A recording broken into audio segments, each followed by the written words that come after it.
cost of living in Tampa, Florida. Locals say it's expensive. A lot of people that are moving here think it's still pretty cheap, but let's get into the numbers. Here we go.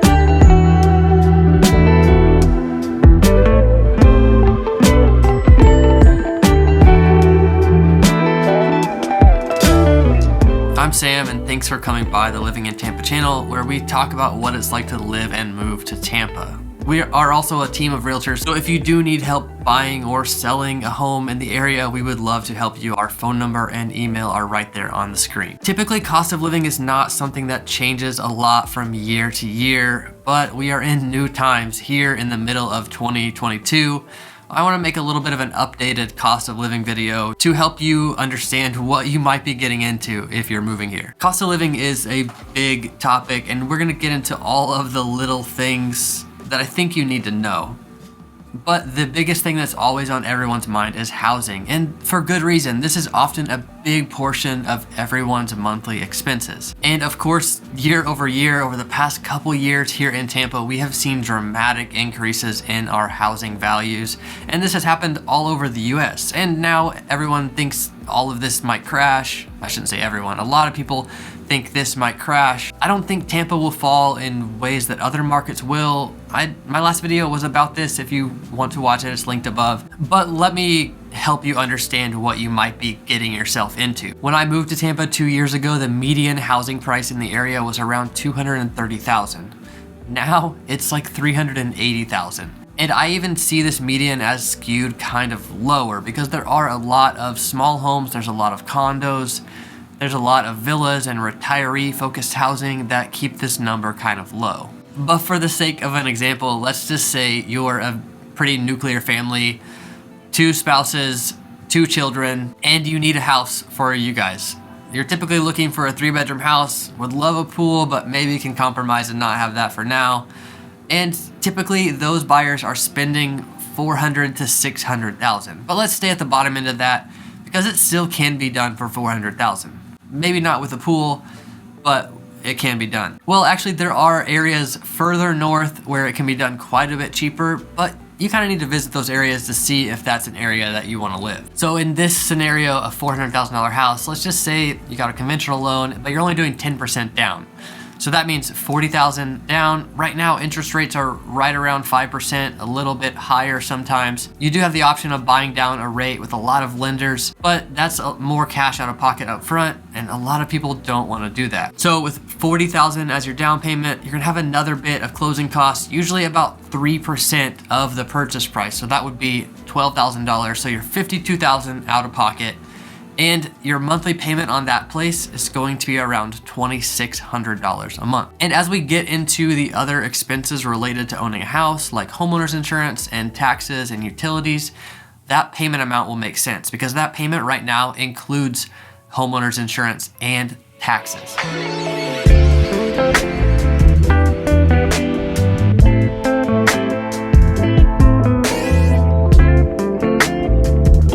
Maybe you don't want to buy a house, you want to rent a house, or you want to rent an apartment. Rents keep going up and up here, and that's not really a bubble type behavior in this area. So from 2015 to 2020, St. Petersburg, Florida was one of the fastest growing rental markets in the US. Over that 5-year period, rents increased about 60%.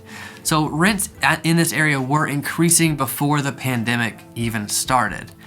Yeah, they've continually increased, and maybe they're a little high right now, but they're not going to come down very far. Right now, the average rental price in the entire Tampa area is $2,000. There's some cheaper, there's some that are a lot more expensive.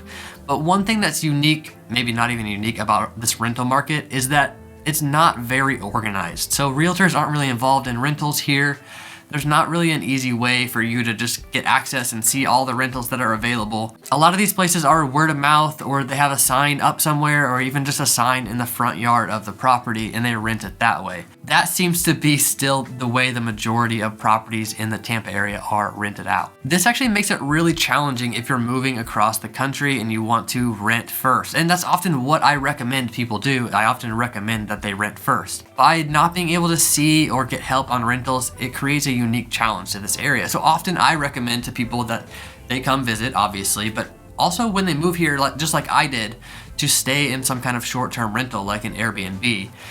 for a couple months. And these typically get a little bit cheaper down here in the summer when it's really hot.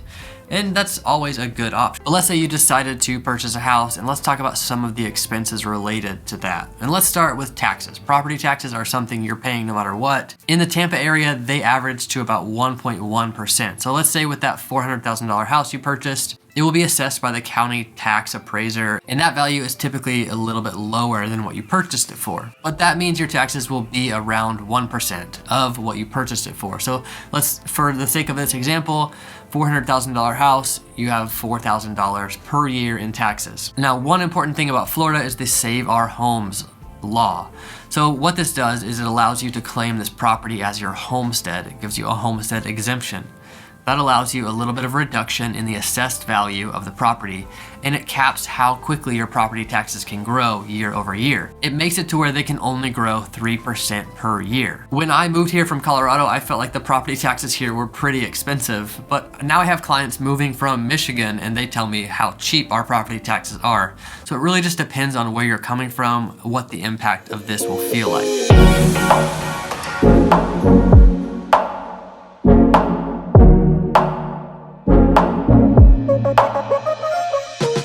Okay, your next expense as a homeowner will be property insurance. This is hazard insurance that covers, floods, fires, wind, things like that. Flood insurance is a different thing. I'll get into that next. This insurance is typically around 0.5%. So on our example of the $400,000 house, that would be $2,000 a year. And each lender requires differently and insurers do it differently, whether it's replacement value or purchase price. I've actually seen some confusion around that in Florida, which is kind of strange to me. If you are in an area that potentially has more storm damage during hurricanes, then your wind coverage might be a little bit more.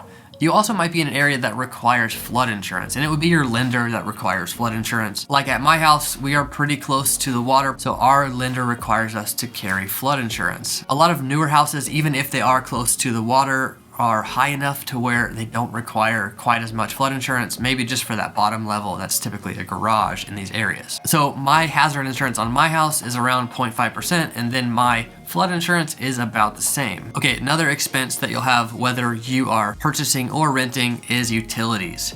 Utilities tend to be quite a bit higher during the summer here as everybody is running the air conditioning trying to escape some of the heat. On a really, really hot month, our home will get up to about $300 per month, but we don't typically go over that at all. Other things you might want to think of as utilities that are maybe a little different than where you came from: pool expenses, lawn care expenses, and pest control. So if you have a pool, it's actually not too expensive to have somebody come take care of it for you, between $40 and $70 a month, depending on what they're doing. If you need to pay for lawn care, and some landlords actually require you to take care of the lawn yourself, makes sense, but whether you're renting or purchasing, lawn care is going to be a topic for you. And lawn care has a bunch of different levels as well. If they're just coming and mowing really quick, you'll be surprised how fast they can do it. And in that scenario, it's typically around $100 a month, with other options getting more and more expensive. And a lot of these companies, they want to lock you in for a whole year. So, maybe during the summer and during the rainy season, they're mowing quite a bit more, and during the winter, they're not mowing as much, but it all kind of averages out in their minds. Pest control. Pest control should be thought of as a utility down here because there are bugs everywhere. It drives me crazy. Since we live close to the water too, we have all the giant cockroaches, all the palmetto bugs, the regular cockroaches, the flying ones, whatever, we've got them, and it's a hassle to keep them out of the house because we live in an older house too. It's a thing we have to deal with. But pest control for monthly services averages out from $40 to $70, $80 a month, depending on also how much they're doing and how big of a problem it is.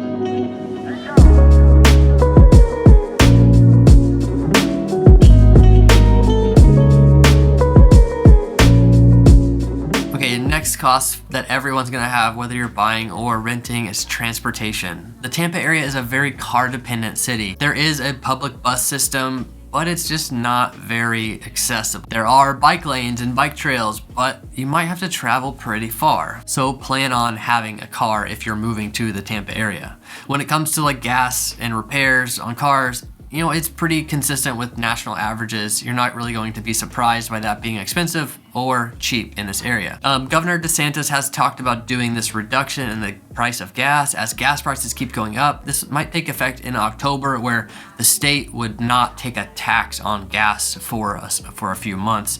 That would allow citizens to pay a little bit less per gallon. That's just one example of how Florida advocates for its citizens. And when you're here, I think you'll feel that. Somebody asked me recently if we have to pay property tax on cars, and I didn't really even know what she was talking about. We don't have that in Florida. My registration for my 2 cars, a 2015 and a 2009, is about $100 a year. And of course, it's more expensive that first time whenever you're paying the excise tax to move a car into the state, those kind of things.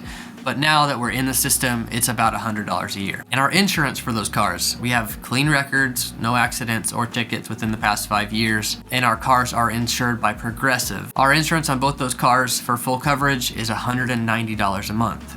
There is this common consensus that car insurance is really expensive in Florida and in Tampa specifically.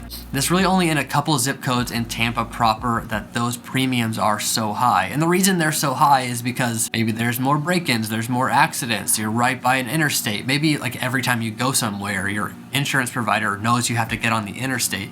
And so you're more likely to have an accident because of all of that traffic. Okay, food costs, which everyone's going to experience. Food at the grocery store is really consistent with national averages. You're not really going to be surprised when you move here unless you're from like a farming community or you're from a really big city. If you're coming from a farming community, it might feel expensive here. If you're coming from a really big city, it might feel a little cheaper. Just like in a lot of the US, you're not really getting a full meal for less than $10, and that's really kind of the entry level in a lot of restaurants. Sales tax in the Tampa area is going to be on most things, obviously. Sales tax is about 7%. It varies a little bit from Pinellas County to Hillsborough County and then up to Pasco County. And also how they use those taxes is obviously different from county to county. In Pinellas County, you see a lot of penny for Pinellas signs on like by parks or by roads. And it's that extra 1% of sales tax that goes to pay for those kind of things. It's kind of fun to see the actual tax being used. Real quick on health insurance, just because people do ask me about this.